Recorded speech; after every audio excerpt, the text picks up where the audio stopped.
এই শান্ত জলাভূমির ভেতরে যেখানে প্রকৃতি নিজেই পাহারাদার, সেখানে বসবাস করে এক নিঃশব্দ রাজা।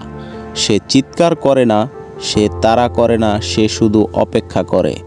আজ আমরা জানব এমন এক প্রাণীর গল্প যাকে মানুষ ভয় পায়, কিন্তু প্রকৃতি তাকে ব্যাপক ভরসা করে। এটার নাম হচ্ছে কুমির। এই প্রাণীর ইতিহাস শুরু হয়েছিল প্রায় 20 কোটি বছর আগে। যখন পৃথিবীতে সব কিছু বদলেছে, তখনও সে বদলায়নি।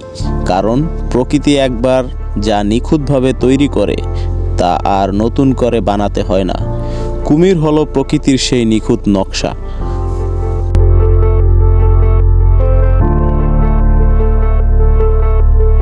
কুমিরের চোখ সবসময় সতর্ক, সে অকারণে নড়ে না। পানির ওপরে শুধু চোখ আর নাক, বাকি শরীর সম্পূর্ণ লুকানো থাকে। এই নীরবতাই তার শক্তি। কিন্তু মজার বিষয় হলো, সে সবসময় শিকার খোঁজে না, সে শুধু তার এলাকা পর্যবেক্ষণ করে।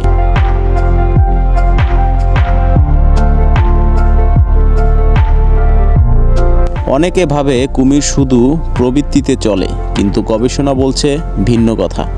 কুমির সময় বুঝে কাজ করে, শক্তি সঞ্চয় করে, অপ্রয়োজনে নড়ে না। এটা বুদ্ধিমানের লক্ষণ। প্রকৃতিতে টিকে থাকতে হলে সবচেয়ে শক্তিশালী হওয়া জরুরি নয়, সবচেয়ে স্মার্ট হওয়াই যথেষ্ট। কুমির না থাকলে জলাভূমির পরিবেশ ভেঙে পড়বে। সে দুর্বল আর অসুস্থ প্রাণী বেছে নেয়, ফলে পরিবেশ থাকে সুস্থ। এজন্য বিজ্ঞানীরা কুমিরকে বলে ইকোসিস্টেম গার্ডিয়ান। সে ভয় নয়, সে প্রকৃতির এক অপ্রয়োজনীয় অংশ হিসাবে ব্যাপকভাবে পরিচালিত।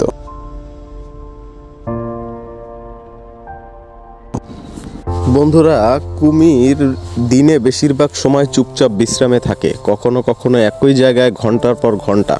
কারণ সে জানে সঠিক সময় নিজেই আসে। এই শিক্ষা আমাদের জন্য একটি গুরুত্বপূর্ণ মেসেজ। সব কিছুর জন্য তাড়া নয়, কিছু জিনিসের জন্য অপেক্ষা দরকার। মানুষ আর কুমিরের সম্পর্ক সবসময় ভুল বোঝাবুঝির। কুমির মানুষকে আক্রমণ করে না যদি তাকে বিরক্ত করা না হয়। আজ অনেক দেশে কুমির সংরক্ষণ করা হচ্ছে, কারণ মানুষ বুঝতে শুরু করেছে প্রকৃতি রক্ষা মানেই নিজেকে রক্ষা করা। এই প্রাণী আমাদের শেখায় নীরবতা, শক্তি, ধৈর্য, সাফল্য। প্রকৃতির সাথে সহাবস্থান জরুরি। পরের বার যদি কোনো জলাভূমির ধারে এই নীরব চোখ দুটো দেখে, যাতে তোমরা ভয় না পাও। সে তোমাকে দেখছে না, সে প্রকৃতিকে পাহারা দিচ্ছে।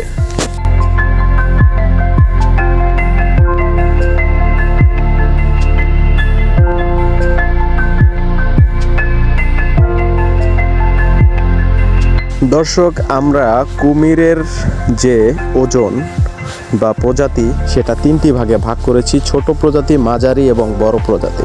ছোট প্রজাতির কুমিরের ওজন প্রায় 15 থেকে 50 কেজি ওজনের হয়ে থাকে। মাঝারি প্রজাতির এর ওজন 100 থেকে 300 কেজি পর্যন্ত হয়ে থাকে।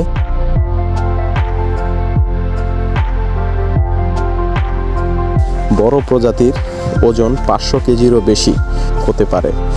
দৈর্ঘ্য হতে পারে 6 থেকে 7 মিটার পর্যন্ত। কুমির ডিম পাড়ে, এরা সরাসরি বাচ্চা জন্ম দেয় না। একটি মা কুমির সাধারণত 20 থেকে 60টি ডিম পাড়ে। ডিমগুলো মাটি বা বালিতে সাবধানে ঢেকে রাখে ওরা। প্রায় 80 থেকে 90 দিন পর বাচ্চা ফুটে বের হয়। মজার বিষয় হলো, ডিমের তাপমাত্রার ওপর বাচ্চার লিঙ্গ নির্ভর করে।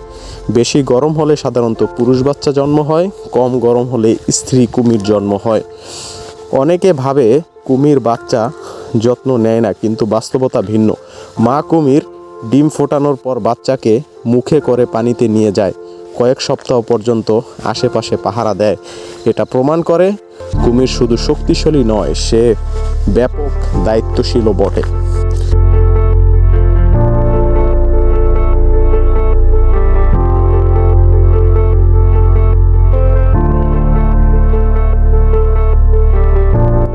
দক্ষিণ এশিয়ার ভিতরে বাংলাদেশ, ভারত এবং শ্রীলঙ্কায় বেশি কুমির দেখা যায়।